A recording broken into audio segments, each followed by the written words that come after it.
नाजरीन अस्सलाम वालेकुम, आप देख रहे हैं उर्दू टाइम न्यूज़। मैं हूं आपकी मेज़बान और ये है आज की अहम और ब्रेकिंग खबरें। सिंध हुकूमत का कहना है कि पुलिस नफरी की कमी MQM रहनुमाओं की सिक्योरिटी वापस लिए जाने की मुमकिना वजह हो सकती है। हुकूमती ज़राए के मुताबिक वसाइल की कमी के बायस सिक्योरिटी इंतजामात पर नजर सानी की जा रही है। लाहौर में बसंत के मौके पर मजहबी और सियासी अलामतों वाली पतंगों पर मुकम्मल पाबंदी आयद कर दी गई है। ज़िला इंतज़ामिया के मुताबिक खिलाफ वर्जी करने वालों के खिलाफ सख्त कार्रवाई अमल में लाई जाएगी। महकमा मौसमियात के मुताबिक कराची में आइंदा चंद रोज़ तक मौसम सर्द और खुश्क रहने की पेशगोई की गई है। शहरियों को एहतियाती तदाबीर इख्तियार करने की हिदायत की गई है। रहीम यार खान में मतलूब डाकू समेत 22 अफराद ने कानून नाफिज करने वाले इदारों के सामने सरेंडर कर दिया है। पुलिस के मुताबिक सरेंडर करने वालों के खिलाफ कानून के मुताबिक कार्रवाई की जाएगी। पंजाब पुलिस की कार्रवाई में गोल्डी बरार के वालिदैन को भत्ताखोरी के मुकदमे में गिरफ्तार कर लिया गया है। पुलिस हुक्काम का कहना है मजीद तफ्तीश जारी है। अमेरिका ने यूरोपीय यूनियन पर इल्ज़ाम आयद किया है कि भारत के साथ होने वाली डील के जरिए रूस को फायदा पहुंच रहा है। अमरीकी हुक्काम ने इस मामले पर तशवीश का इजहार किया है। ईरान से मुमकिना नई डील के हवाले से अमरीका की 4 बड़ी शराइत सामने आ गई हैं।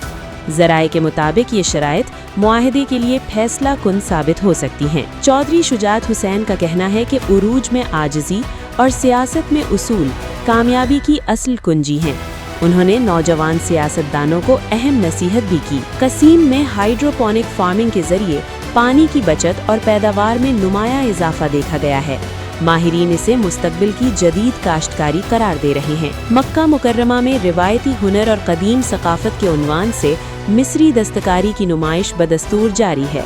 नुमाइश में ज़ायरीन की बड़ी तादाद शरीक है। फ्रांस में कम उम्र बच्चों के सोशल मीडिया इस्तेमाल पर मुमकिना पाबंदी के लिए नया कानून ज़ेरे गौर है। हुकूमत का कहना है ये इकदाम बच्चों के तहफ़्फ़ुज़ के लिए है। T20 वर्ल्ड कप के सिलसिले में ICC ने बांग्लादेशी सहाफ़ियों की एक्रेडिटेशन मुस्तरद कर दी है। फैसले पर मुख्तलिफ हलकों में बहस जारी है। वीज़ा मसाइल के बायस अनीता करीम अबू ज़बी फाइट से बाहर हो गई हैं। उनके मद्दाहों में मायूसी की लहर दौड़ गई है। सरसों के खेत में शाहरुख स्टाइल में ली गई तौसीक हैदर की तस्वीर सोशल मीडिया पर वायरल हो गई है। मारूफ मुसन्निफ नासिर अदीब ने सैयद नूर और साइमा नूर की शादी पर पुरानी हैरत अंगेज कहानी शेयर कर दी है, जो एक बार फिर ज़ेरे बहस आ गई है। माहिरीन सेहत का कहना है कि सेहतमंद जिल्द के लिए हाइड्रेशन और मॉइस्चराइजेशन इंतहाई ज़रूरी है। पानी का मुनासिब इस्तेमाल जिल्द को तरोताज़ा रखता है। नाजरीन, ये थी आज की खबरें। मजीद अपडेट्स और ताज़ा तरीन खबरों के लिए उर्दू टाइम न्यूज़ के साथ जुड़े रहिए। मुझे इजाज़त दीजिए। अल्लाह हाफ़िज़।